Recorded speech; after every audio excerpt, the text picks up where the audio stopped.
মুসলিম ঘরে জন্মগ্রহণ করছে, কিন্তু তাদের আদব কায়দা শিষ্টাচার হয়ে যাচ্ছে বিজেপিদের মতো। কেন? কেননা সেই পরিবার ইসলামী শিষ্টাচার তাদেরকে আমরা শিখাতে পারছি না। তাদেরকে আমরা ইমানি চেতনা থেকে, ইসলামী মূল্যবোধ থেকে অনেক দূরে রেখেছি। এর জন্য দায়ী হচ্ছে আমাদের ছেলেমেয়েরা, এর জন্য দায়ী নয়। ছেলেমেয়েদের যারা অভিভাবক, পিতা মাতা, তারা হচ্ছে এর জন্য দায়ী। ছেলেমেয়েকে পথভ্রষ্ট করার জন্য দায়ী হচ্ছে পিতা মাতা। এই কথা রাসূল সাল্লাল্লাহু আলাইহি ওয়াসাল্লামও বলে গেছেন। রাসূল সাল্লাল্লাহু আলাইহি ওয়াসাল্লাম বলছেন, কুল্লু মাউলুদিন ইউলাদু আলাল ফিতরা। প্রত্যেকটা সন্তান ইসলামী স্বভাব নিয়ে জন্মগ্রহণ করে। ফাআবাওয়াহু ইউহাব্বিদানিহি আও ইউনাসসিরানিহি আও ইউমাজ্জিসানিহি। পিতামাতা তাকে ইহুদি বানায়, পিতামাতা তাকে বিজাতি বানায়, পিতামাতা তাকে খ্রিস্টান বানায়, পিতামাতা তাকে অগ্নিপূজক বানায়। তাহলে সন্তান জন্মগ্রহণ করছে মুসলিম পরিবারে, কিন্তু সন্তান, আপনার ছেলে, আপনার মেয়ে ইহুদি খ্রিস্টানের নীতি নৈতিকতা লালন করছে। এর জন্য দায়ী হচ্ছে তার অভিভাবক, পিতামাতা। কেন? তার পিতামাতা তাকে ইসলামের শিক্ষা, ইসলামী মূল্যবোধ, ইমানি চেতনা, ইসলামের সংস্কৃতি, ইসলামী শিক্ষা তাকে দেয়নি। পরিবার থেকে ইসলামী আদব কায়দা বঞ্চিত করা হয়েছে। এই জন্য আমাদের ছেলে মেয়েরা ইসলাম থেকে বহু দূরে। বর্তমান এমন একটা প্রজন্ম আসছে সামনে, যে কোরআন হাদিস ইসলাম না জানা প্রজন্ম। এবং আমেরিকা, ব্রিটেন, পাশ্চাত্যের ছোঁয়া লেগে বর্তমান আমাদের দেশে যে সংস্কৃতি হয়ে গেছে, একটা লিভ টুগেদার, অবাধ মেলামেশা, পারিবারিক কোনো সিস্টেম যেমন বিজাতিদের নাই। যেমন আমেরিকা, ব্রিটেন, তাদের সার্টিফিকেটে লিখতে হয় মায়ের নাম। কার নাম লিখতে হয়? মায়ের নাম। বাপের নাম লিখতে পারে না। কেন লিখতে পারে না? কেননা ওই যে বাছুরের তো জানা নাই যে কোন ষাঁড়ের বীজ দ্বারা এসেছে। তো এই যে আমেরিকা, ব্রিটেন, পাশ্চাত্য এই সংস্কৃতি মুসলিম সমাজে ঢুকে গেছে। পরকীয়া, জেনা, ব্যভিচার, অবাধ মেলামেশা। যারও সন্তান, আজকে রাস্তায় ডাস্টবিনে বাচ্চা শিশু পাওয়া যায়। একজন মেয়ে জেনায় লিপ্ত হয়ে তার পেট গর্ভে সন্তান ধারণ করে অবৈধ বাচ্চা ডাস্টবিনে নিক্ষেপ করে। এগুলি মিথ্যা নাকি সত্য? সত্য। তো আগামী 10 বছরের, এই যে সামনে 10-20 বছর পর দেখবেন যে এরকম অধিকাংশই যারও সন্তানগুলি রাস্তায় পড়ে আছে। কেন? এই পারিবারিক প্ল্যানিং এর এই সিস্টেমটা ধ্বংস হয়ে যাচ্ছে। আমেরিকা, ব্রিটেন, পাশ্চাত্যের এই সংস্কৃতি যখন মুসলিমরা অনুকরণ করছে, তখন তারা ইহুদি খ্রিস্টানের পরিণত হয়ে যাচ্ছে। এই জন্য আমাদের পরিবারকে ইসলামের ওপরে ঢেলে সাজাতে হবে, ইসলামী আদর্শে ঢেলে সাজাতে হবে। যেই পরিবার ইসলামী নয় সেটা জাহেলি পরিবার, এটাই স্বাভাবিক। ইসলামী পরিবার বলতে আপনি কি বুঝেন? যেই পরিবারে ইসলামী শিক্ষা, ইসলামী শিষ্টাচার, আদব কায়দা, নম্রতা, ভদ্রতা আছে, ইসলামী চেতনা, ইমানি চেতনা যেই পরিবারে আছে, যেখানে আল্লাহর ইবাদত করা হয়, নবী করিম সাল্লাল্লাহু আলাইহি ওয়াসাল্লামের আদর্শে যারা চলে, তারাই তো ইসলামী পরিবার।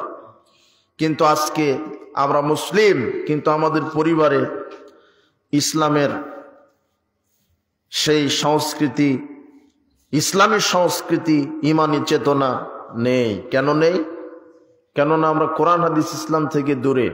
ভোগবাদী অর্থনীতি, পুঁজিবাদী অর্থনীতি, ভোগবাদী সমাজতন্ত্র, মানুষের তৈরি করা তন্ত্রমন্ত্রের দিকে ছুটেছি। তাহলে আপনার পরিবারকে ইসলামী পরিবার গঠন করতে কি করণীয়? ইসলাম সম্পর্কে জানতে হবে। মূলত পরিবার বলা হচ্ছে ইসলামী পরিবার। তাহলে পরিবারটা গঠিত হয় কি করে, এখানে আগে আমাদের দেখতে হবে। পরিবার গঠিত হয় একজন নারী আর একজন পুরুষের বৈবাহিক সম্পর্কের মাধ্যমে। কি গঠিত হয়? পরিবার। তাহলে পরিবারটা গঠিত হচ্ছে কি দিয়ে? গরু ছাগল না মানুষ দিয়ে? মানুষ। গরু ছাগল দিয়ে পরিবার হয় না। কি দিয়ে পরিবার হয়? মানুষ। আর মানুষ হচ্ছে একজন নারী আর একজন পুরুষের কিসের মাধ্যমে? বিবাহের মাধ্যমে। আমি পরিবার বলছি কেন? যে এরা বিবাহের মাধ্যমে নারী এবং পুরুষ এই দুইজনে একটা পরিবার শুরু করেছে। 1 বছর 2 বছর পরে পরিবারের সন্তান আসবে, একটু বর্ধিত পরিবার হয়ে গেল। এখন ছেলে মেয়ে যখন আবার বড় হয়ে বিবাহ করবে, তখন আরো বর্ধিত পরিবার হয়ে গেল। দাদা দাদি, নানা নানি, স্ত্রী পুত্র সবকিছুকে নিয়ে একটা কি গঠিত হয়? পরিবার। তো মূলত আমরা ছোট্ট পরিবার নিয়ে আলোচনা করি, সেটা হলো একটা নারী আর একটা পুরুষের বিবাহের মাধ্যমে কি গঠিত হয়? পরিবার গঠিত হয়। এখন এটা তো পরিবার হলো, কিন্তু ইসলামী পরিবার বলা হচ্ছে। তাহলে ইসলামী পরিবার কিভাবে হবে? নারী আর পুরুষ যদি ইসলামী না হয়, তাহলে পরিবার ইসলামী হবে? তাহলে নারী এবং পুরুষকে আগে কি হতে হবে? ইসলামী মন মাইন্ডের হতে হবে। যুবক, তোমাকে ইসলাম আগে জানতে হবে। একজন মেয়েকে ইসলাম আগে জানতে হবে। আল্লাহ পরকালের জ্ঞান থাকতে হবে। কোরআন হাদিসের বিদ্যা থাকতে হবে। কিভাবে আমি পরিবার পরিচালনা করব, আমার ছেলে মেয়ে সন্তান আসবে, তাদেরকে আমি কিভাবে পরিচালনা করব। এই জন্য যারা যুবক, যারা বিবাহ করনি, বিবাহ করার পূর্বে তোমরা লক্ষ্য করো তোমরা কোন মেয়েকে বিবাহ করবে। যেই মেয়েকে এখনো যেই বাপ বিবাহ দেয়নি, সেই পিতাকে সচেতন হতে হবে, আমার মেয়েকে আমি কার সাথে বিবাহ দিচ্ছি। নবী করিম সাল্লাল্লাহু আলাইহি ওয়াসাল্লাম বলছেন, ইযা আতাকুম মান তারদাউনা খুলুকাহু ওয়া দীনাহু ফায়ুযাওয়িজুহু। যখন তোমাদের কাছে বিবাহের প্রস্তাব নিয়ে আসে কেউ, তখন ছেলের এবং মেয়ের দুইটা বৈশিষ্ট্য দেখো। কয়টা?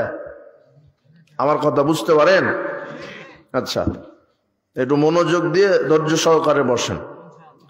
এই নবী করিম সাল্লাল্লাহু আলাইহি ওয়াসাল্লাম বলছেন, যখন তোমাদের কাছে বিবাহের প্রস্তাব আসে, তোমাদের কাছে বলতে কোন নারীর কাছে যখন বিবাহের প্রস্তাব আসবে, ওই নারীর বাপ ছেলের দুইটা বৈশিষ্ট্য দেখবে। কয়টা? কোন ছেলের কাছে যদি বিবাহের প্রস্তাব আসে, ওই ছেলে ওই মেয়ের দুইটা বৈশিষ্ট্য দেখবে। এই কথা মুহাম্মদ সাল্লাল্লাহু আলাইহি ওয়াসাল্লাম বলছেন। তিনি বলছেন, তোমাদের কাছে যদি কোনো বিবাহের প্রস্তাব আসে, তাহলে দুইটা জিনিস লক্ষ্য করো। এক, খুলুকাহু, তার আখলাক, তার চরিত্র, তার স্বভাব। ওয়া দীনাহু, তার দিনদারিতা, তার পরহেজগারিতা, তার ইবাদত গুজার, তার তাকওয়া। এই দুটা জিনিস দেখো। যখন আপনার মেয়েকে কোনো ছেলে বিবাহের প্রস্তাব দিবে, ছেলের কয়টা জিনিস দেখতে বলছেন মুহাম্মদ সাল্লাল্লাহু আলাইহি ওয়াসাল্লাম? দুইটা, দিনদারিতা আর কি আখলাক। যখন আপনার মেয়ের কাছে বিবাহের প্রস্তাব আসবে, তখন মেয়ের বাপ ছেলের দুইটা দেখবে। ছেলের কয়টা বৈশিষ্ট্য দেখবে? দুইটা, দিনদারিতা আর কি আখলাক। তো এইটা হচ্ছে ইসলাম বলছে, নবী করিম সাল্লাল্লাহু আলাইহি ওয়াসাল্লাম বলছেন। কিন্তু আসলে কি এগুলি দেখা হয়? দেখা হয় খুব কম। এগুলি গৌণ। মুখ্য বিষয়টা হচ্ছে যে দিনদারিতা আখলাক কম থাকলে সমস্যা নেই। দেখতে হবে যে ছেলের ডিগ্রি কত বড় আছে আর বেতন কত পায়। গাঁজা যদি দুপুরে খায় তাও সমস্যা নেই, বেতন যদি একটু বেশি পায়। কথা বুঝেননি মনে হয়? এটা দেখা হচ্ছে। ডিগ্রি কত আর বেতন পায় কত? ঘুষখুর হোক, সুদখুর হোক, আর গাঁজাখুর হোক, মদখুর হোক, এটা বিষয় না। বিষয় হচ্ছে যে জামাইয়ের বেতন কত, টাকা কত। নামাজ পড়ুক, অজু জানুক, আর যা হয় হোক, ওগুলো দেখার বিষয় না, এটা দেখা হচ্ছে। ঠিক অনুরূপ ভাবে ছেলের বাপ যখন দেখছে মেয়েকে, তখন মেয়ের দেখছে যে সুন্দর কিনা, মেয়ের বাপের সম্পদ আছে কিনা, কিন্তু তার যে দিনদারিতা, তার যে চরিত্র, এগুলি দেখা হচ্ছে না। যার কারণে একজন দুষ্ট প্রকৃতির মেয়ের সাথে বিবাহ দেওয়ার কারণে, যেই মেয়েটা দিন জানে না, ধর্ম জানে না, ইসলাম জানে না, আল্লাহ পরকাল সম্পর্কে জ্ঞান রাখে না, যার ভিতরে পরহেজগারিতা নাই, আমানতদারিতা নাই, দিনদারিতা নাই, পর্দা নাই, সালাত নাই, এমন একটা মেয়েকে যখন বিবাহ করছে, ওই পরিবার কোশ্চিনকাল ইসলামে হবে না, হবে এটা জাহেলিয়াত, মূর্খ পরিবার হবে। ওটা কি পরিবার হবে? জাহেলিয়াতের পরিবার। ঠিক অনুরূপ ভাবে যেই ছেলের সাথে আপনার মেয়েকে বিবাহ দিচ্ছেন, এই ছেলের ভিতরে যদি দিনদারিতা না থাকে, যদি পরহেজগারিতা না থাকে, আমানতদারিতা যদি না থাকে, যদি সালাত সিয়াম না থাকে, তার আখলাক আদব যদি খারাপ হয়, আপনি শুধু অর্থ আর ডিগ্রি দেখে বিবাহ দিলেন, এই পরিবার আদর্শ হবে না। এরা কিভাবে আদর্শ সন্তান জন্মগ্রহণ করাবে? শোনেন, বাপ যেরকম হয় বেটা ওরকমই হয়, মা যেরকম হয় মেয়ে ওরকমই হয়। নবী করিম সাল্লাল্লাহু আলাইহি ওয়াসাল্লাম বলছেন, প্রত্যেকটা সন্তান তার পরিবারে জন্মগ্রহণ করে ইসলামের ওপরে, পিতামাতা তাকে ইহুদি খ্রিস্টান বানিয়ে দেয়। ছেলে বাপ যদি সালাত আদায় না করে, ছেলে সালাত আদায় করবে না। মা যদি নিজেই বেপরদায় চলে, মেয়ে পর্দা করবে না। কেননা ছেলে মেয়ে প্রথম যেই শিক্ষাটা পায়, বিশ্ববিদ্যালয় থেকে না পরিবার থেকে? হ্যাঁ, পরিবার থেকে। তো মা যদি নিজেই লুচ্চামি করে, বেটি কি করবে? স্বাভাবিক। বাপ যদি সিগারেট খায়, তাহলে বেটা গাঁজা খাবে, এটা তো স্বাভাবিক। এটা হাদিসের অনুকূলের ভাষা। নবী করিম সাল্লাল্লাহু আলাইহি ওয়াসাল্লাম বলছেন, ছেলে মেয়েকে পথভ্রষ্ট করে তার অভিভাবক, তার পিতামাতা, আর করবেও তো। মেয়েকে এমন ছেলের সাথে বিবাহ দিলেন, যেই ছেলের ভিতরে দিনদারিতা নাই, আমানতদারিতা নাই। এমন মেয়ের সাথে বিবাহ দিলেন যার ভিতরে দিনদারিতা নাই, পরহেজগারিতা নাই। আব্দুল্লাহ ইবনে আবু হুরায়রা রাদিয়াল্লাহু আনহু বলছেন, রাসূল সাল্লাল্লাহু আলাইহি ওয়াসাল্লাম বলেছেন, তুনকাহুল মারাতু লিআরবাইন, নারীকে 4টি বিষয় দেখে পুরুষেরা বিবাহ করে। নারীর 4টা জিনিস পুরুষ দেখে। এক, লিমালেহা, নারীর সম্পদ দেখে। দোষের কিছু নয় সম্পদ দেখা। আপনি বিবাহ করবেন যে হ্যাঁ, আমি যাকে বিবাহ করব তার সম্পদ আছে কতটুকুন, সম্পদের প্রয়োজন আছে, সমস্যা নেই। ওয়ালি হাসাবেহা, তার বংশ দেখেন, সমস্যা নেই, বংশ ভালো হলে তো ভালো। ও জামালেহা, তার সৌন্দর্যতা দেখেন। ওয়ালি দ্বীনিহা, তার দিনদারিতাও দেখে অনেক মানুষ। তবে রাসূল সাল্লাল্লাহু আলাইহি ওয়াসাল্লাম বলছেন যে নারীর সম্পদ থাকলে ভালো, না থাকলে অসুবিধা নেই। নারীর বংশ ভালো হলে ভালো, বংশ খারাপ হলে অসুবিধা নেই। নারীর সৌন্দর্য হলে ভালো, কিন্তু কালো কুৎসিত যদি হয় কোনো সমস্যা নেই। কিন্তু আমি মুহাম্মদ সাল্লাল্লাহু আলাইহি ওয়াসাল্লাম বলছি, তোমরা দিনদারি যার ভিতরে আছে এই নারীকে বিবাহ করো। যেই নারীর ভিতরে দিনদারিতা আছে, যেই নারীর ভিতরে আদব আখলাক আছে, শিষ্টাচার আছে, যেই নারী ইসলামকে মানে, আল্লাহ পরকালকে মানে, নবীর আদর্শে চলে, সাহাবীগণের আদর্শে চলে, পরকালকে মূল্যায়ন করে, কবরকে মূল্যায়ন করে, যেই নারীর ভিতরে ইসলামী চেতনা, ইমানি চেতনা, ইসলামী সংস্কৃতি, ইমানি মূল্যবোধ কাজ করে, এমন দিনদারি পরহেজগার নারীকে মুহাম্মদ সাল্লাল্লাহু আলাইহি ওয়াসাল্লাম বিবাহ করতে বলছেন। তিনি বলছেন, যদি না দিনদারি নারীকে বিবাহ না করো, তাহলে দুনিয়াতে ফিতনায় পড়বে, দুনিয়াতে ফাসাদে পড়বে, তোমার হাত তোমার নাক ধুলাই ধূসরিত হবে, তোমার ফিতনা ফাসাদ বেড়ে যাবে। যদি কোন নারীকে বিবাহ না করা হয়? দিনদারিতা, পরহেজগার, আদব আখলাকওয়ালা, শিষ্টাচারওয়ালা। এই জন্য সাবধান যুবক, তুমি যে নারীকে বিবাহ করবে, শুধু নারীকে নয়, তুমি মনে রেখো ওই নারীকে বিবাহ করলে 1 বছর পরে সে সন্তানের মা হবে, হবে না? ও তখন মায়ের ভূমিকা পালন করবে। শুধু তুমি একজন নারীকে বিবাহ করলে তা নয়, তোমাকে মাথাতে এটা আনতে হবে যে ও মায়ের ভূমিকা পালন করতে পারবে কিনা। আমার সন্তান ছেলে মেয়ে জন্মগ্রহণ করবে, আমার ছেলে মেয়েকে আমার স্ত্রী শিষ্টাচার ভদ্রতা শিক্ষা দিতে পারবে কিনা। তুমি অমানুষ, তুমি পশু, তুমি অপদার্থকে বিবাহ করো না, যার ভিতরে দিন নাই, ইমান নাই, যে পর্দা জানে না, সালাত জানে না, অজু জানে না, যার ভিতরে ইসলামী মূল্যবোধ নেই, শুধু তার সৌন্দর্যতা দেখে তুমি তাকে বিবাহ করো না। সে তোমাকে জাহান্নামে নিয়ে যাবে, তোমাকে তোমার আনুগত্য করবে না, তোমার ছেলে মেয়েকে সঠিক শিক্ষা দিবে না। তুমি কোন নারীকে বিবাহ করবে সিদ্ধান্ত তোমার। তোমাকে একটা হাদিস শোনাই, নবী করিম সাল্লাল্লাহু আলাইহি সাল্লাম আর জাবের রাদিয়াল্লাহু আনহু দুইজনে একটা যুদ্ধ থেকে ফিরে আসছেন বাড়িতে। তো পথিমধ্যে কথা হচ্ছে, রাসূল সাল্লাল্লাহু আলাইহি সাল্লাম জাবেরকে বলছেন, জাবের আতাজাওয়াজতা, তুমি কি বিবাহ করেছো? তো জাবের বলছে, কুলতু নাম, আমি বললাম হ্যাঁ আল্লাহ রাসূল আমি বিবাহ করেছি। তখন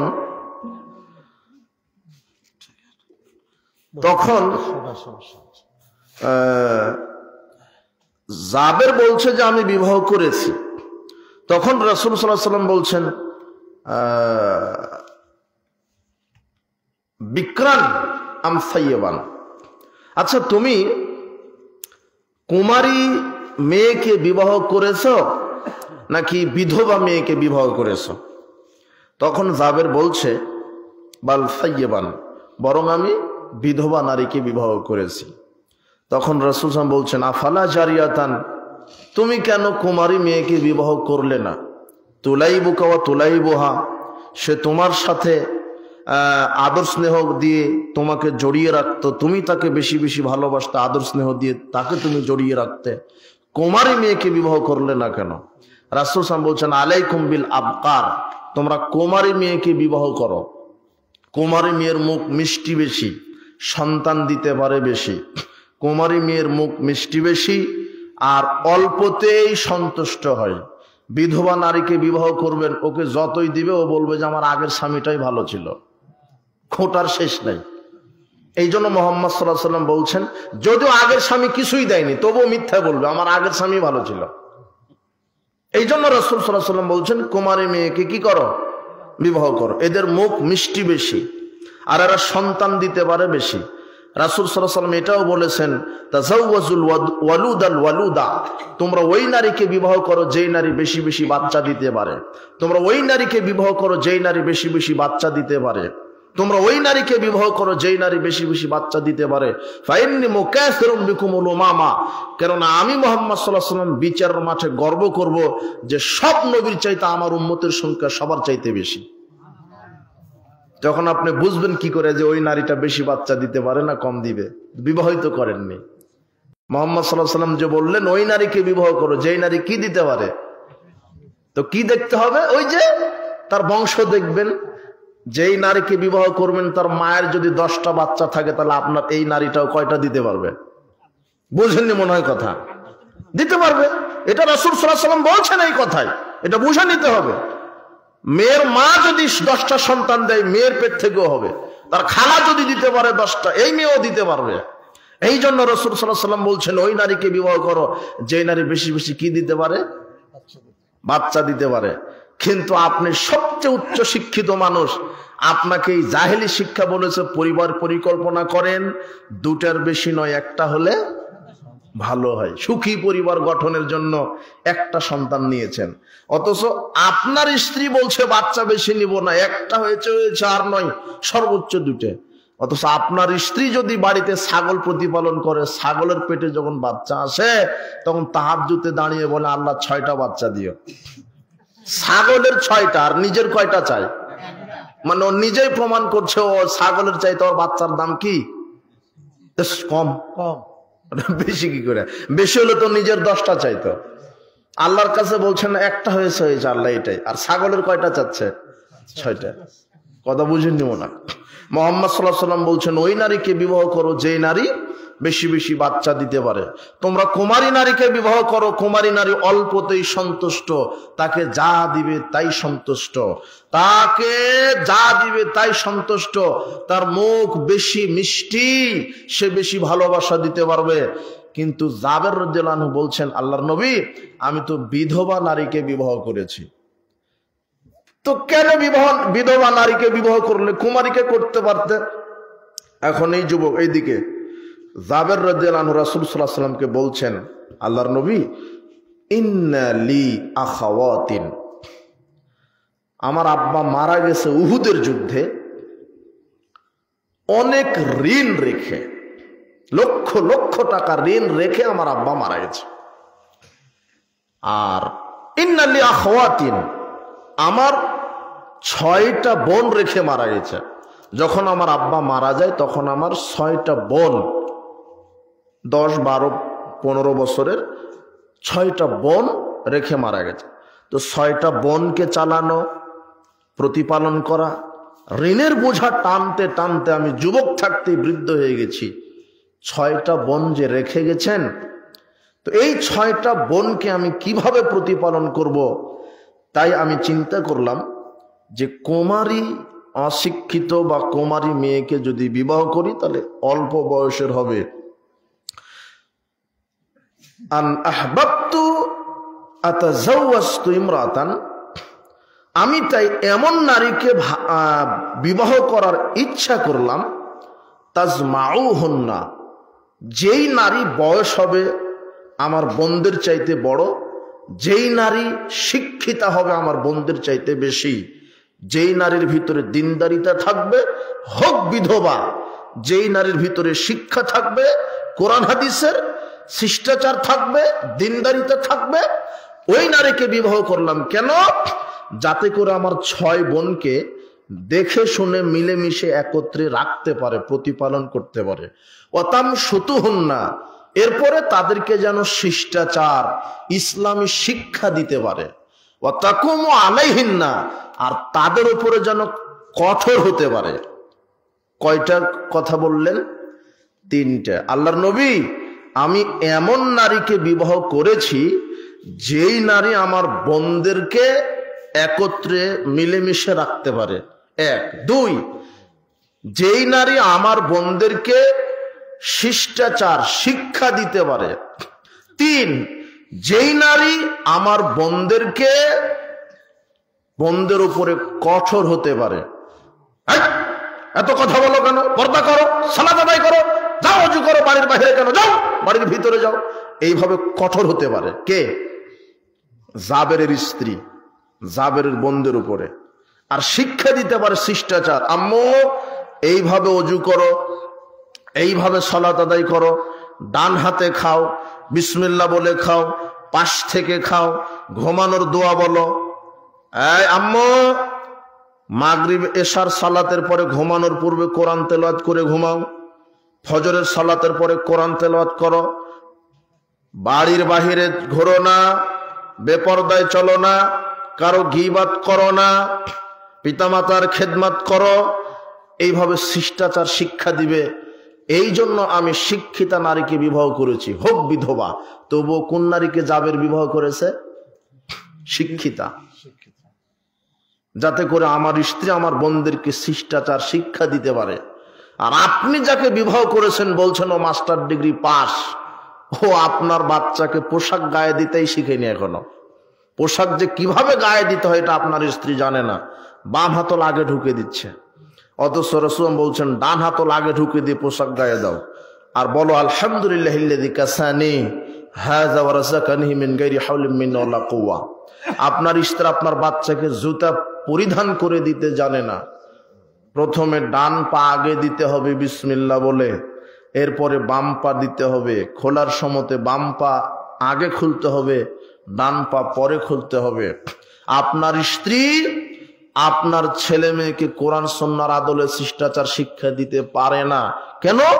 আপনি যে ওরকম ইসলামী পরহেজগার তাকওয়াবান নারীকে বিবাহই করেননি, করেছেন একজন একেবারেই যে ইসলাম সম্পর্কে জ্ঞান রাখে না, যে কোরআন হাদিসের জ্ঞান রাখে না, যার ভিতরে আল্লাহ ভীতি নেই, স্বামীর খেদমত কি জিনিস, শ্বশুর শাশুড়ির খেদমত কি জিনিস। ও বেপরদায় ঘুরে বেড়াই, ও সারাদিন এই পাড়া ওই পাড়া ঘুরে বেড়াই, গিবদের আড্ডায় ঘুরে বেড়াই। এই স্ত্রী আপনার ফিতনার কারণ। কেন? আপনার বিবাহ করতেই ভুল হয়েছে, নির্বাচন করতেই ভুল হয়েছে। বিবাহ করতে হতো ওই নারীকে যেই নারীর ভিতরে দিনদারিতা আছে। কি আছে? কিন্তু আপনি দিনদারিতা দেখেননি, আপনি দেখেছেন যে সৌন্দর্য আর মেয়ের বাপের সম্পদ কত। ছেলের বাপ এটাই দেখেছে, আর মেয়ের বাপও দেখে যে ও ছেলেটা ডিগ্রি কত, বেতন পায় কত, অর্থ কত, অজু গোসল না জানলেও হবে, গাঁজা 2 পুরে বেশি খাক, সমস্যা নাই। তাহলে এই জাহেলি নারী পুরুষকে দিয়ে জাহেলি পরিবার গঠিত হবে। জাবের রাদিয়াল্লাহু আনহু বলছেন, আমি এমন নারীকে বিবাহ করেছি যেই নারী আমার বোনদেরকে শিষ্টাচার শিক্ষা দিতে পারে, কিভাবে খেতে হবে, কিভাবে ঘুমাতে হবে, কিভাবে কোরআন পড়তে হবে, কিভাবে সালাত আদায় করতে হবে, কার সামনে যেতে হবে, কার সামনে যেতে হবে না, কিভাবে পর্দা করতে হবে, কিভাবে বড়দের সম্মান করতে হয়, ছোটদের স্নেহ করতে হয়, কিভাবে স্বামীর খেদমত করতে হয়, কিভাবে স্বামীকে মূল্যায়ন করতে হয়। এইভাবে যেন মা তার সন্তানদেরকে শিষ্টাচার শিক্ষা দিতে পারে, এমন নারীকে বিবাহ করতে হবে। কেন? যেই নারীকে আপনি বিবাহ করছেন সে আগামীতে মা হবে, শুধু বউ থাকবে না, তাকে মায়ের চরিত্র অভিনয় করতে হবে। আবার এক সময় সে দাদির চরিত্র অভিনয় করতে হবে, দাদিকে কিরকম হতে হবে। আবার তাকে নানির চরিত্রে তাকে চলতে হবে, নানিকে কিভাবে চলতে হবে। এই জন্য বিচক্ষণ দিনদারিতা যার ভিতরে আছে, পরহেজগারিতা যার ভিতরে আছে, ইমানি চেতনা ইসলামী মূল্যবোধ যার ভিতরে আছে, এইভাবে দেখে বাছাই করে নারীকে বিবাহ করতে হবে, যেই নারী তার সন্তানকে সুন্দর শিষ্টাচার শিক্ষা দিতে পারে। উপস্থিত বৈঠকের মুসলিম দিনী ভাই বোন, বিবাহ করার ক্ষেত্রে ভুল সিদ্ধান্ত নেওয়া যাবে না। এই জন্য বিবাহ করার ক্ষেত্রে, পরিবার গঠন করার ক্ষেত্রে পরিবারটা যেন ইসলামী হয়, যাতে করে পরিবারে ইসলামের বিধান কায়েম থাকে। যেই পরিবারে 5 ওয়াক্ত সালাত নেই সেই পরিবার আদর্শ নয়। যেই পরিবার হালাল ইনকাম করে না, হারামখোর, এই পরিবার আদর্শ নয়। যেই পরিবারে পর্দার বিধান নেই এই পরিবার আদর্শ নয়। যেই পরিবারে কোরআন নিয়মিত তেলাওয়াত হয় না এই পরিবার আদর্শ নয়। যেই পরিবারে স্ত্রী তার স্বামীর আনুগত্য করে না, স্বামী তার স্ত্রীকে মূল্যায়ন করে না, এই পরিবার আদর্শ নয়। আজকে প্রায় অধিকাংশ পরিবার এক একটা জাহান্নামের টুকরায় পরিণত হয়েছে। কেন? ইসলামী শিষ্টাচার নেই। ছেলে কোথায় চলে গেছে? দুপুর 12টায় যায়, রাত 12টায় ফিরে। মেয়েটা কোচিং এর নামে চলে গেছে কোথায়? আপনার মেয়ে কোচিং করতে যায় দুপুর 12টায়, ফিরে রাত 12টায়। ছেলে মেয়ে গরু ছাগলের মতো ঘুরছে, কোথায় জোয়ার আড্ডায়, কোথায় খেলতামাশার আড্ডায়, গান বাজনার আড্ডায়। আর আপনি শুধু ছেলে মেয়েকে জন্ম দিয়েছেন কিন্তু তাদের শিষ্টাচারের ব্যাপারে দেখছেন না। আপনি বলছেন আমার ছেলে তো পড়াশোনা করে, তো কোথায় পড়াশোনা করে? প্রাইমারিতে ভর্তি করে দিয়েছেন, হাই স্কুল কলেজে ভর্তি করে দিয়েছেন? জি না, এগুলোতে পড়াশোনা করলে ইসলাম শিখতে পারবে না। আপনার ছেলে ছোট বাচ্চা, ও কিন্ডারগার্টেনে ভর্তি হবে কেন? ও নার্সারিতে পড়বে কেন? আপনার ছেলে তো হিন্দুর ছেলে নয়। হিন্দু ইহুদি খ্রিস্টানের ছেলেরা নার্সারিতে কিন্ডারগার্টেনে পড়তে পারে, কিন্তু আপনার ছেলে যদি মুসলমানের বাচ্চা হয় তাহলে তাকে মক্তবে ভর্তি করাতে হবে। কোথায় ভর্তি করাতে হবে? মক্তবে। আপনার ছেলে তো হিন্দু নয় যে প্রাইমারিতে গিয়ে বলবে ওমা তোমার আকাশ তোমার বাতাস। ওটা হিন্দুরা বলবে খ্রিস্টানদের কথা। আকাশ বাতাস আল্লাহর, দুর্গা মায়ের নয়। আর ওই সঙ্গীতটা লিখেছে মুসলমান নয়, কে লিখেছে? হিন্দু লিখেছে। গর্বের সাথে বলছেন হিন্দু লিখেছে। তা আপনার ছেলেই তো বড় ওমা তোমার আকাশ তোমার বাতাস। কিছু ঘেলো আছে? নিজেকে মুসলমান দাবি করছেন কি বলে? প্রাইমারিতে ভর্তি করে দিয়েছেন কেন? ওখানে না আলিফ বাতা শেখানো হয়, না অজু গোসল শেখানো হয়, কিভাবে লুচ্চামি করা লাগে, আর ডাক্তার হয়ে ইঞ্জিনিয়ার হয়ে জানোয়ারি কিভাবে করা লাগে এই শিক্ষা প্রতিষ্ঠানগুলিতে তাই শেখানো হয়। MBBS ডাক্তার হয়েছে আপনার ছেলে, ও যত বড় ডাক্তার ও তত বড় একটা সিটার। এই দেশে যে যত বড় ডাক্তার সে তত বড় সিটার, তত বড় বাটপার। তুমি তোমার বাপকে নিয়ে গেছো এমবিবিএস ডাক্তারের কাছে, একেবারে বিভাগীয় প্রধান, এত বড় ডাক্তার, শুধু বলেছো আমার আব্বা ঘুমাতে পারে না, 10টা টেস্ট দিবে আগে, 10টা, 10 দুগুণ 20,000 শুধু পরীক্ষাতেই 20,000। এরপরে প্রেসক্রিপশনে ওষুধ লিখবে, খাও আবার লিখবে সঠিকটা নয়, ওই কোম্পানির ওষুধ লিখবে যেই কোম্পানি তাকে ঘুষ দিয়েছে। এ হলো তোমার ডাক্তারের চরিত্র। আমি বলছি না যে সব ডাক্তার এরকম করে, তবে প্রায় ডাক্তার বাটপার। আপনার ছেলে বিসিএস ক্যাডার, ও কি শিখাচ্ছে না ওই ছেলেকে? আপনার ছেলে ইঞ্জিনিয়ার, লন্ডন পাশ করে এসেছে, ইঞ্জিনিয়ার। ও হলো জানোয়ার একটা, ও ইঞ্জিনিয়ারিং করে রাষ্ট্রের টাকা চুরি করার ধান্দাতে। ওকে বলে দিয়েছে 10,000 কোটি টাকা আপনাকে দেওয়া হলো, এই রাস্তাটা করে দেন। ও 7,000 কোটি টাকা রাস্তার কাজ করেছে, আর 3,000 কোটি টাকাই মেরে দিয়েছে। তাই তো রাস্তাটা 10 বছর যাওয়ার কথা যায় 2 বছর। ওটা ইঞ্জিনিয়ার, সবচেয়ে বড় শিক্ষিত। ও হলো ডাক্তার। আপনার ছেলেটা নেতা, ও যত বড় রাজনীতিবিদ তত বড় দুর্নীতিবিদও একটা। ও রাজনীতি করে দুর্নীতি করার ধান্দাতে। আপনার একটা চেয়ারম্যান, ও চেয়ারম্যান ক্যানভাস করতে ওর 1 কোটি টাকা খরচ হয়। আপনার এই কামারখন্দতে একটা চেয়ারম্যান শুধু নির্বাচন করতে 1 কোটি টাকা খরচ হয়। ও 1 কোটি টাকা খরচ করে 50 কোটি চুরি করার ধান্দাতে, অথচ চেয়ারম্যান হতে 1 টাকাও লাগবে না। ইসলামী বিধানই এটা নয়। কেন? ওর মৌলিক শিক্ষা ওর ভিতরে নেই। তাই বলে আমি আপনার ছেলেকে আবার ওখানে ফিরে যাচ্ছি, kindergarten, play group, nursery, আপনার primary, high school, intermediate, honours যেগুলি বিশ্ববিদ্যালয় আছে এগুলিতে পড়াতে নিষেধ করিনি, ওগুলাতেই পড়বে, কিন্ডার গার্ডেনেই পড়বে। এখন আমি এই দেশের যারা শিক্ষা ব্যবস্থা কন্ট্রোল করে, নিয়ন্ত্রণ করে, তাদেরকে বলছি ওই কিন্ডার গার্ডেনেই পড়াশোনা করান।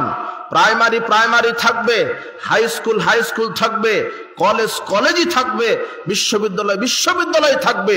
কিন্তু ইহুদি খ্রিস্টানের এই নাস্তিক্যবাদী শিক্ষা ব্যবস্থা পরিবর্তন করে সেখানে কোরআন সুন্নাহর শিক্ষা ব্যবস্থা চালু করতে হবে। যখন এই প্রাইমারির শিক্ষা ব্যবস্থা, শিক্ষা কারিকুলাম, এই কিন্ডার গার্ডেন, এই প্লে, এই নার্সারি, এই শিক্ষা কারিকুলাম যখন কোরআন সুন্নাহ ভিত্তিক হবে, তখন আমার ছেলে তাওহীদ শিখবে, আল্লাহর জ্ঞান শিখবে, পরকালের জ্ঞান শিক্ষা অর্জন করবে, কবর, জান্নাত, জাহান্নাম চিনবে, আল্লাহ ভীতি আসবে। তখন আমার সন্তানটা কোরআন হাদিস শেখার পরে এমবিবিএস ডাক্তার যখন হবে, তখন রোগীদের সাথে আর বাটপাড়ি করবে না। কেন? ওর ভিতরে আল্লাহর ভয় ঢুকে যাবে। আপনার ছেলেটা মক্তবে হাদিস শিখে যাবে, হাদিস শিখবে, মান গাস্যা ফালাইসা মিন্না। আল্লাহ নবী হাদিসে বলেছেন যে প্রতারণা করে সে মুহাম্মাদের উম্মত নয়। তখন এই ডাক্তার আর রোগীর সাথে কি করতে পারবে না? প্রতারণা করতে পারবে না। তোমার ডাক্তার, তোমার বাপ মারা গেছে 3 দিন আগে, তুমি তাহাজ্জুদ পড়ছো আর বলছো আমার আব্বাকে, আল্লাহ আমার আব্বাকে জীবন ফিরিয়ে দাও। কিন্তু তোমার বাপ 3 দিন আগেই মারা গেছে, তোমার ডাক্তার ওই আইসিইউতে রেখেছে মরা বাপকে 3 দিন রেখে বলছে যে 6 লক্ষ টাকা বিল। এটা হলো ডাক্তার। মরা বাপকে সিসিউতে রেখেছে 2 দিন, বলছে যে 4 লক্ষ টাকা বিল। এটা হলো ডাক্তার। তাহলে তোমার সাথে প্রতারণা করলো, তোমাকে সঠিক ওষুধও লিখে দেয়নি, সঠিক কোম্পানির ভালো ওষুধটা লিখে দেয়নি, লিখে দিবে ওই কোম্পানি যেই কোম্পানি ডাক্তারকে কি দিয়েছে? ঘুষ। এই যে প্রতারণা করলো। তো ওই ডাক্তার এমবিবিএস ডাক্তার হতে নিষেধ নাই, এমবিবিএস ডাক্তারই হবে। কিন্তু আগে আপনার ছেলেকে এমবিবিএস ডাক্তার হওয়ার পূর্বে কোরআন সুন্নাহটা শিখিয়ে দেন, আল্লাহ ভীতিটা শিখিয়ে দেন, মক্তবে মাদ্রাসায় পড়ান। কিন্তু আপনারও তো আকীদা যে মাদ্রাসায় পড়লে ওটা তো জঙ্গি হয়, মাদ্রাসায় পড়লে ওটা ফকিরি বিদ্যা, অথচ আপনি কিন্তু মুসলমান। আপনি মুসলমান নামের একটা কলঙ্ক একটা। যদি মুসলমানই হতেন তাহলে আল্লাহর জ্ঞান, আল্লাহর দ্বীন শিক্ষা দিতেন, মক্তব ভিত্তিক, মাদ্রাসা ভিত্তিক শিক্ষা আপনার সন্তানকে দিতেন, কোরআন সুন্নাহ ভিত্তিক শিক্ষা দিতেন। কিন্তু আপনার ছেলেকে কি শিক্ষা দিচ্ছেন? গর্ব করে বলে আমার ছেলেটা 5 বছর বয়স, কম্পিউটারের সব ফাংশন জানে। কিন্তু অজুই জানে না এখনো। আমার মেয়েটা 4 বছর বয়স, মোবাইলের সব ফাংশন জানে, কিন্তু এখনো সালাদটা শিখেনি, সালাম কিভাবে দিতে হয় জানে না। এত গর্ব করে আমার ছেলেটা বিসিএস ক্যাডার, কিন্তু গাঁজা ছাড়া একদিনও যায় না। সমাজে যে যত বড় শিক্ষিত তত বড় সে গাঁজাখোর, যত বড় শিক্ষিতা না তত বড় সে লুচ্চা। আপনি তদন্ত করেন, ওই ভ্যান চালক আকিস কোম্পানির বিড়ি পর্যন্ত শেষ, ওর ইনকাম কম, বিড়ির পাওয়ার কম। আর হেডমাস্টার 50,000 টাকা বেতন, ও ব্যানসন সুইচ ছাড়া খায় না। কথা বুঝেননি মনে হয়?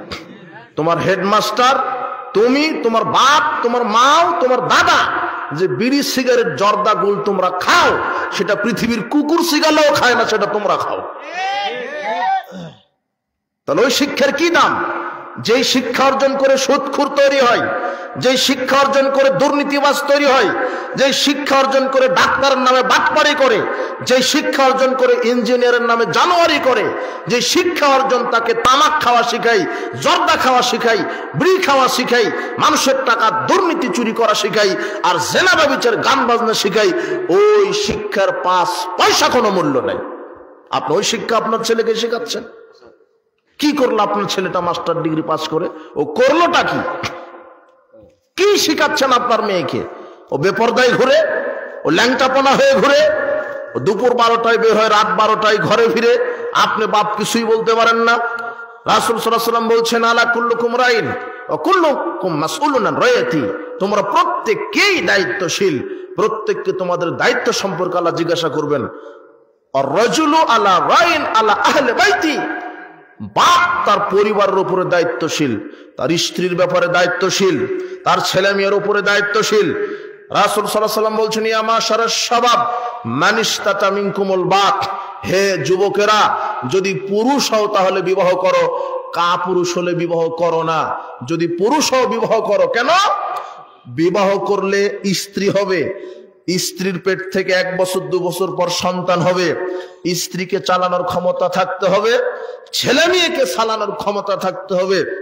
বিবাহের পরে স্ত্রীকে যারা ল্যাংটা করে ঘোরায় তারা পুরুষ নয়, তারা কাপুরুষ। বিবাহের পরে যারা স্ত্রীকে ল্যাংটা করে ঘোরায়, যার স্ত্রী বিবাহের পরে সালাত আদায় করে না, সে পুরুষ নয়, সে কাপুরুষ। স্ত্রী বেপরদায় চলবে, স্ত্রী গীবাত করবে, স্ত্রী নিজেকে না বলে বাজারে যাবে, মামা খালার বাড়ি যাবে স্বামীর অনুমতিতে। যেই স্বামীর অনুমতিবিহীন নারী বাজারে চলে যায়, ওই পুরুষ পুরুষ নয়। মুহাম্মদ সাল্লাল্লাহু আলাইহি ওয়াসাল্লাম বলছেন, ওই পুরুষ কাপুরুষ। কি পুরুষ? কাপুরুষ। আপনি আবার কেমন পুরুষ যে আপনাকে না বলে আপনার স্ত্রী বাজারে চলে যাচ্ছে, মামা খালার বাড়ি চলে যাচ্ছে, শ্বশুর বাড়ি চলে যাচ্ছে, গিবদের আড্ডায় চলে যাচ্ছে, আপনি বেঁচে আছেন, স্ত্রী সালাত আদায় করছে না। স্ত্রীকে আজকে বলবেন আজ থেকে সালাত, যদি বলে না দ্বিতীয় দিন বলবেন সালাত, যদি বলে না তৃতীয় দিন বলবেন সালাত, যদি বলে না তারপরে তাকে তালাক, আর রাখাই যাবে না, কোনো সুযোগই নেই। তো তালাক দিবেন কি করে?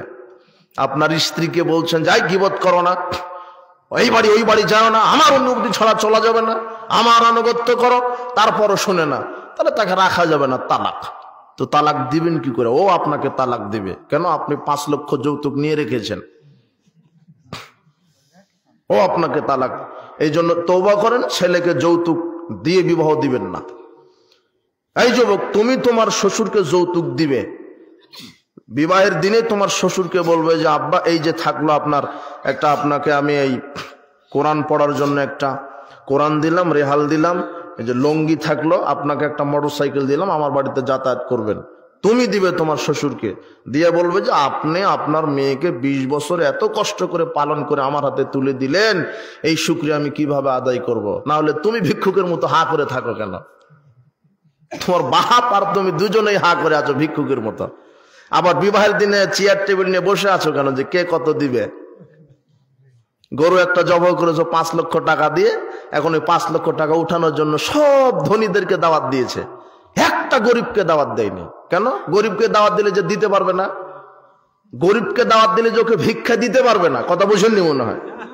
ও গরু একটা জবাই করে এরকম চেয়ার টেবিল আর খাতা কলম নিয়ে বসে আছে, একেবারে ভিক্ষুক আর ওর মধ্যে কোনো পার্থক্য নেই। আগে বলে রেখেছো যে আমাকে এটা দিতে হবে। তোমার মতো আর ভিক্ষুকের মধ্যে পার্থক্য কি? এই কাপুরুষতার পরিচয় দিও না। পরিবারকে কন্ট্রোল করো, স্ত্রীকে কন্ট্রোল করো,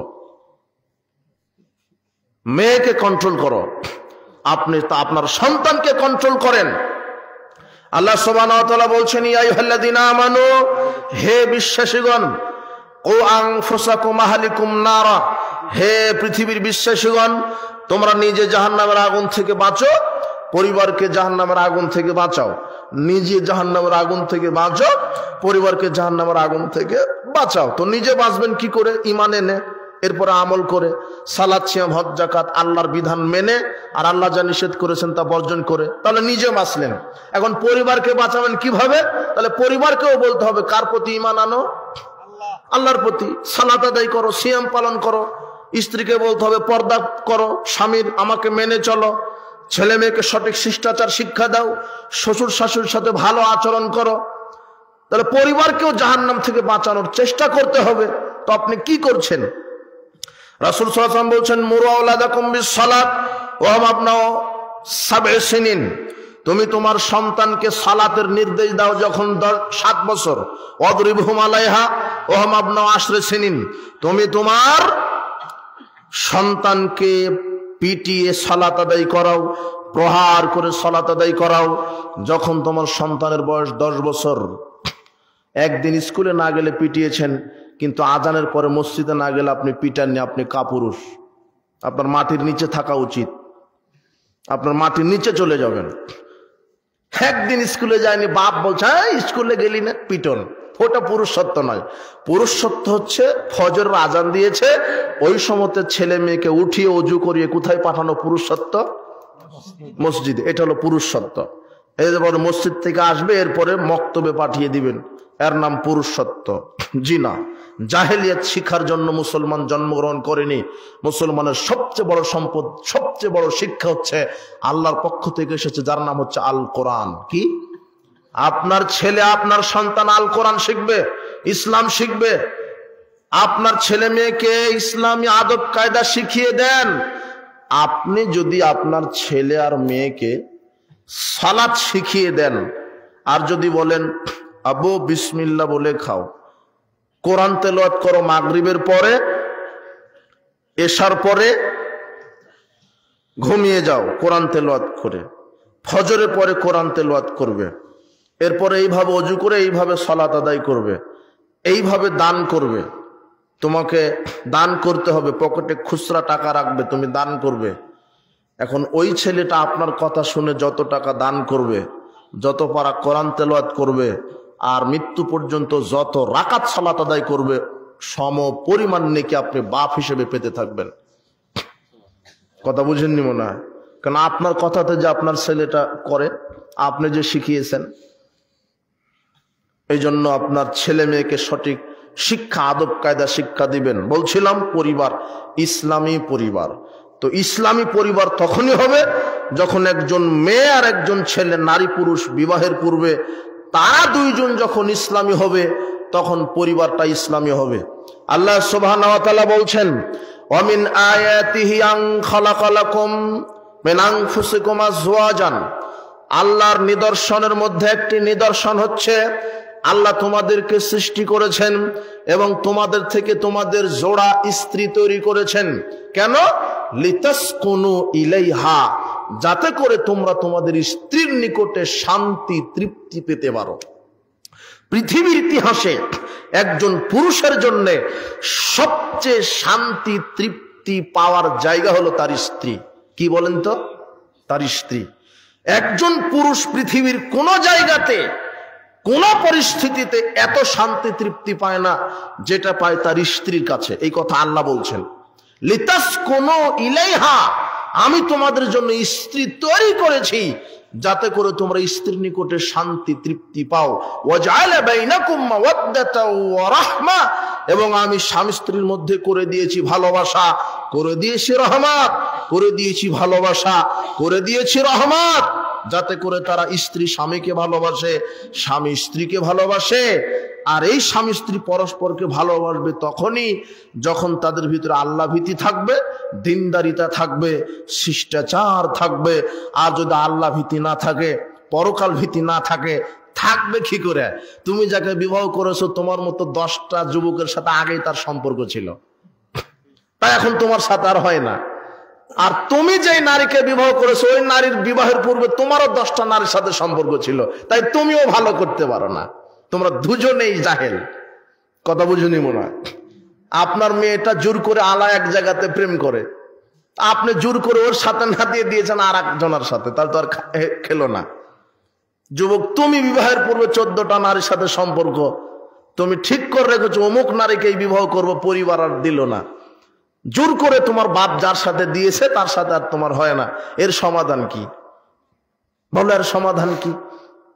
এর সমাধান, তুমি কেন বিবাহের পূর্বে একজন নারীর সাথে মিশতে গেলে? তোমার তাকদিরে তো আল্লাহর পক্ষ থেকে একটা নারী আছেই, আর একটা নয়, যদি পুরুষ হও 4টে। কয়টে?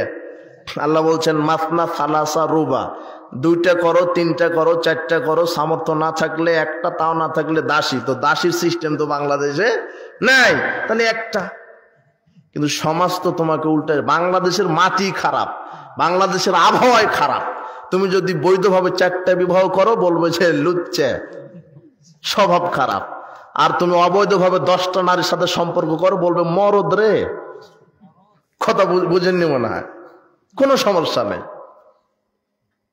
বাংলাদেশের ভিত্তি খারাপ, এর মাটি খারাপ, দূষিত। সৌদি আরবে যার একটা স্ত্রী তাকে বলে জ্বর স্বভাব খারাপ, ওই জন্য আরো 14টার কাছে যায়। আর যার 4টা স্ত্রী, এই হলো পরহেজগার। এখন তো আপনার স্ত্রী খুব খুব আমাকে গালি দিবে, একদিন হুজুর তাকে শেষ করে দিলাম। আমি আজ থেকে 5-7 বছর আগে যখন সাতক্ষীরাতে বহু বিবাহের উপকারিতা বা ক্ষতির দিকগুলো আলোচনা করছিলাম, নারীরা শুধু গালি আর গালি। এ বলে কি মৌলানা সাহেব? না, স্বামীর ভাগ তো কাউকে দিতে চায় না। রাসূল সাল্লাল্লাহু আলাইহি ওয়াসাল্লাম বলছেন, যখন পৃথিবীতে কোনো নারী তার স্বামীকে কষ্ট দেয়, তখন জান্নাতের হুরেরা বলতে থাকে পৃথিবীর নারীকে, ও নারী, তোমরা স্বামীকে কষ্ট দিও না, 2 দিনের জন্য দুনিয়াতে আছে, মরার পরেই তোমার স্বামীকে আল্লাহ আমাদেরকে দিয়ে দিবেন। মানে আমাদেরকে, মানে 2টা, 10টা, 20টা, 72টা, 72,000টা। আল্লাহ বলছেন জান্নাতীরা মন দিয়ে যা আকাঙ্ক্ষা করবে করতে দেরি, আমি দিতে দেরি করব না। তো তখন তুমি কি করে মেনে নিবা? তোমার স্বামীকে আল্লাহ 72টা দিবে, তখন তুমি কি করে মেনে নিবা? আর 72টা এই জন্যই দিবে যে দুনিয়াতে তুমি তোমার স্বামীকে সন্তুষ্ট করতে পারো না, সব সময় খোটা দিয়েছ।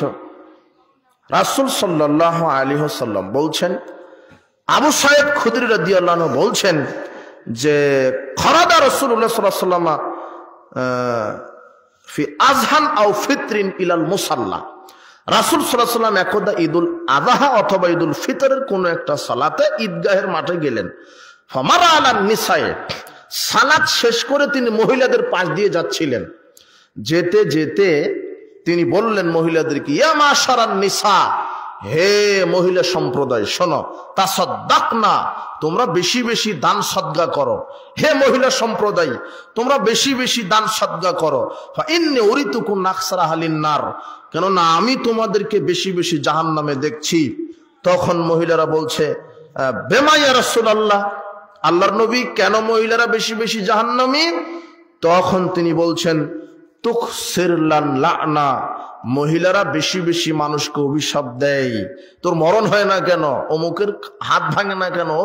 ওর চোখ অন্ধ করে দেয় না কেন? এমনিতে 2 টাকা নিয়ে গন্ডগোল, তাও আপনার স্ত্রী প্রতিবেশীকে অভিশাপ দিয়েই শেষ। একটা 10 টাকা দামের বেগুনের গাছ খেয়েছে আপনার প্রতিবেশীর স্ত্রীর কোন একটা ছাগলে, খেলো 10 টাকা দামের বেগুন গাছ, আর অমনি অভিশাপ। আরে ছাগলের মরণ দেয় না কেন? কথা বুঝেননি মনে হয়? অথচ ছাগল বিক্রি করলে ওর ওই বেগুন গাছ যে জমিতে, ওই জমি কিনা হবে। কথা বুঝেননি মনে হয়? যেই জমিতে একটা বেগুন গাছ লাগিয়েছিল ওই বেগুন গাছের দাম 5 টাকা। হয়তো বা ছাগল রশি ছিঁড়ে খেয়ে ফেলেছে, এটা বলেন যে আপনার আর যেন না আসে। আর যেন ছাগল না আসে, গাছ না খায়। ভালোভাবে বলেন। এই যে লেগে গেল আপনার স্ত্রী, আপনি তখন অফিসে ছিলেন বা আপনিও কৃষিকাজে এসে শুনছেন যে বেগুন গাছ খেয়েছে, আপনিও 2 ঘন্টা চালালেন স্ত্রীর সাথে। চালানোর পরে এখন বলছে আব্দুল্লার মাও যা হয়েছে হয়েছে, এখন ধৈর্য ধরো। সারাদিন গালি দেওয়ার পরে যখন আর পারে না তখন বলছে ধৈর্য ধরো। কিন্তু ধৈর্যটা প্রথমেই ধরা উচিত ছিল। এই যে অভিশাপ, নারীরা বেশি বেশি অভিশাপ দেয়। যেই নারী বেশি বেশি কথায় কথায় মানুষকে অভিশাপ দেয়, এই নারী কোথায় যাবে? ওয়া তাকফুরুনাল আশির, এরা স্বামীর সাথে কুফরি করে।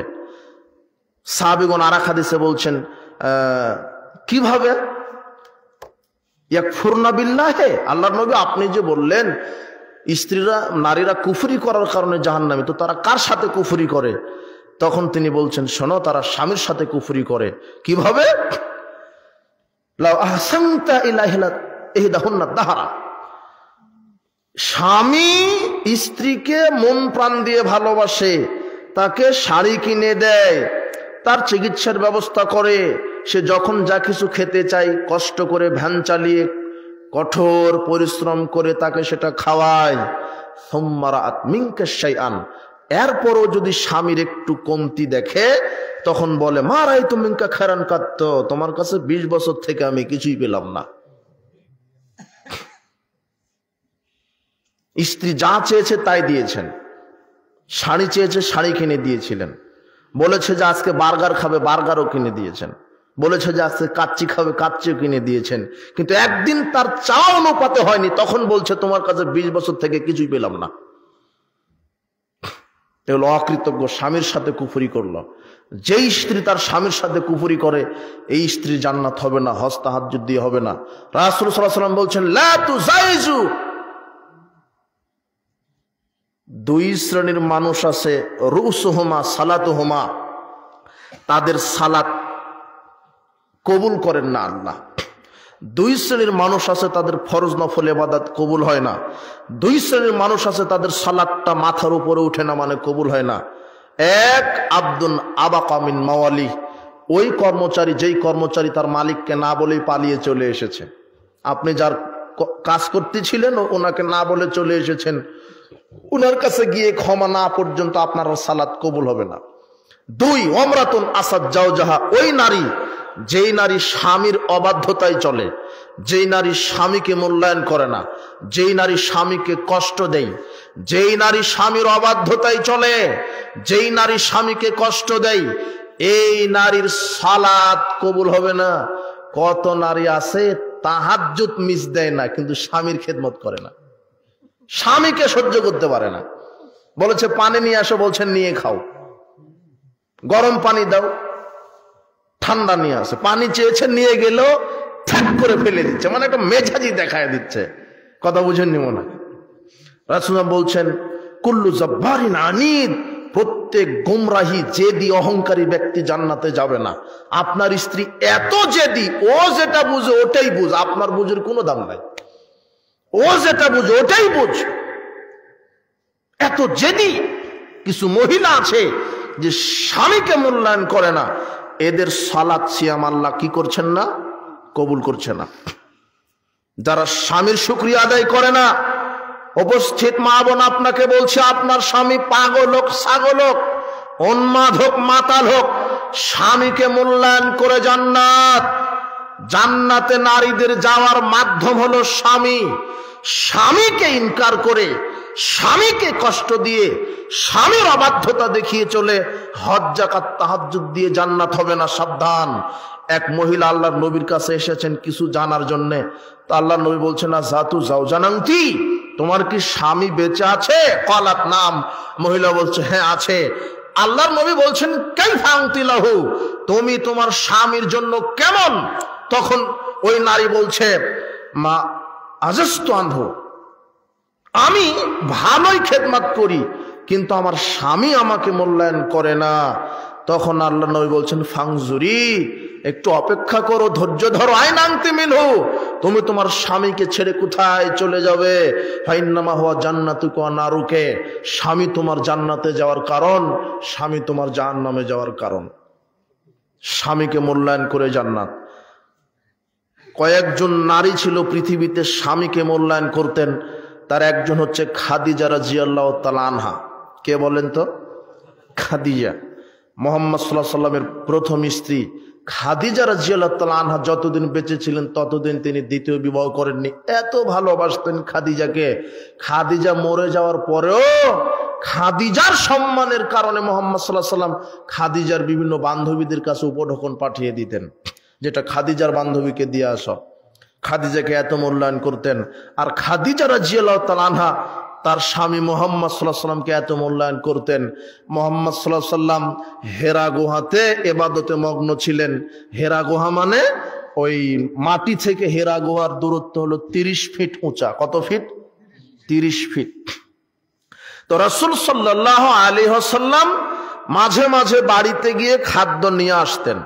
তো যেদিন যেতে পারতেন না সেদিন খাদিজা রাদিয়াল্লাহু তাআলা আনহা নিজে ভাত তরকারি রান্না করে, ভাত তরকারি মানে এটা বাংলাদেশের অনুবাদ, ওই দেশের যেই খাদ্য খেজুর রুটি ছিল সেই তরকারি, ভাত তরকারি রান্না করে নিয়ে আসতেন।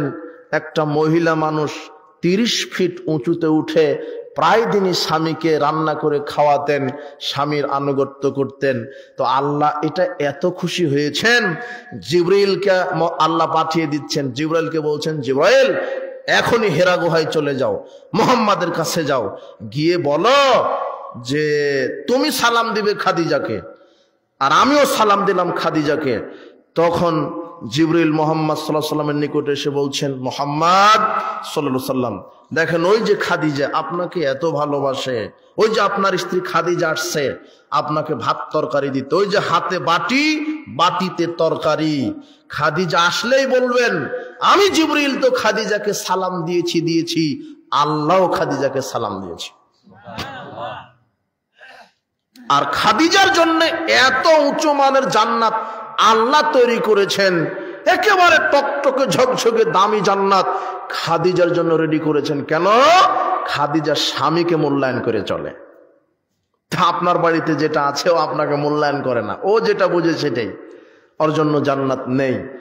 উপস্থিত মা বোন, আপনাকে বলছে আপনি খাদিজা রাদিয়াল্লাহু তাআলা আনহার মতো হবেন। রাসূল সাল্লাল্লাহু আলাইহি সাল্লাম বলছেন, কামালা মিনার রিজালে কাসিরুন লাম ইয়াকমুল মিনান নিসায়ে, মহিলারা বেশি ইমানদার হতে পারেনি, পুরুষেরা অনেকেই হয়েছে। ইল্লা আসিয়া ও ফাতেমা বিনতে মুহাম্মদ, ইল্লা আসিয়া ও মারইয়াম বিনতে ইমরান। ফেরাউনের স্ত্রী আসিয়া হয়েছে ইমানদার, আর ইমরানের মেয়ে মারিয়াম হয়েছে ইমানদার। রাসূল বলছেন সারা পৃথিবীর সব নারীদের জন্য যথেষ্ট হবে 4টা নারীর আদর্শ ফলো করা।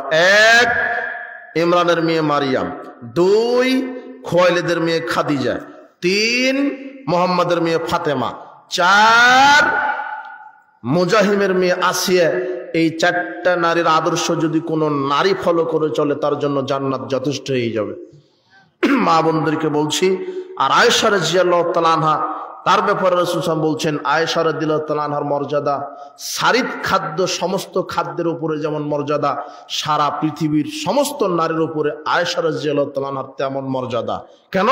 আয়েশা রাদিয়াল্লাহু তাআলা আনহা মরা মানুষকে দেখে পর্দা করতেন। কাকে দেখে? মরা মানুষ। ওই উমর রাদিয়াল্লাহু আনহু যখন কবর হলো, তখন উমর রাদিয়াল্লাহু আনহুকে যেখানে কবর দেওয়া আছে পাশে আগে মুহাম্মদ সাল্লাল্লাহু আলাইহি ওয়াসাল্লামের কবর, তারপরে হয়েছিল আবু বকর রাদিয়াল্লাহু আনহুর কবর। তো আবু বকর তো আয়েশার আব্বা, আর মুহাম্মদ সাল্লাল্লাহু আলাইহি ওয়াসাল্লাম তো স্বামী। তো দিন রাত কবরের পাশ দিয়ে যাচ্ছিল, কিছু মনে করেনি। ওমর রাদিয়াল্লাহু আনহু যখন মারা গেল, ওখানে যখন কবর হলো, তখন আয়েশা রাদিয়াল্লাহু আনহা বলছেন, আহা এতদিন আমার আব্বা আর আমার স্বামী শুয়েছিল, তাই তেমন কিছু শরীর অত ঠিক করিনি, কাপড় চোপড়। এখন তো গায়রে মাহরাম ব্যক্তির কবর, ওটা ওমরের কবর। উনি তখন মাথায় কাপড় দিয়ে কবরের পাশ দিয়ে যাচ্ছিলেন। আয়েশা কাকে দেখে পর্দা করেছেন? মরা মানুষকে দেখে। আর আপনার স্ত্রী ঢং ঢং করে বাজারে হাঁটে, ওই এলাকায় হাঁটে, গ্রামে হাঁটো, মনেই করে না ও মহিলা, মনে করে যে পুরুষ, ওকে দিয়ে জান্নাত হবে। আর আপনি হবেন দায়ুস। নারী স্ত্রী যদি বেপরদায় চলে আপনি হবেন দায়ুস। আদর্শ পরিবার গঠন করতে ছেলে মেয়েকে শিক্ষিত করেন কোরআন সুন্নাহর উপরে। আর আরেকটা কথা আপনাকে বলি, যে স্ত্রী শুধু আপনার খেদমত করবে এটা নয়, স্বামীর হক স্ত্রীর ওপরে যেমন আছে, স্ত্রীর হক কার ওপরে আছে? স্বামীর ওপরে আছে। স্বামীকে, স্ত্রীকে আপনারও মূল্যায়ন করতে হবে। 365টা দিন রান্না করে দিবে, আপনি একদিন রান্না করে দিবেন না?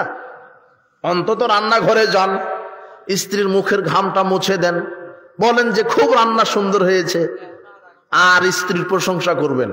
অনেক পুরুষ আছে যে প্রতিবেশীর নারীদের সাথে খুব সালাম কালাম, কিন্তু স্ত্রীকে সময় দেয় না। জি না, পরিণাম খুব খারাপ হবে।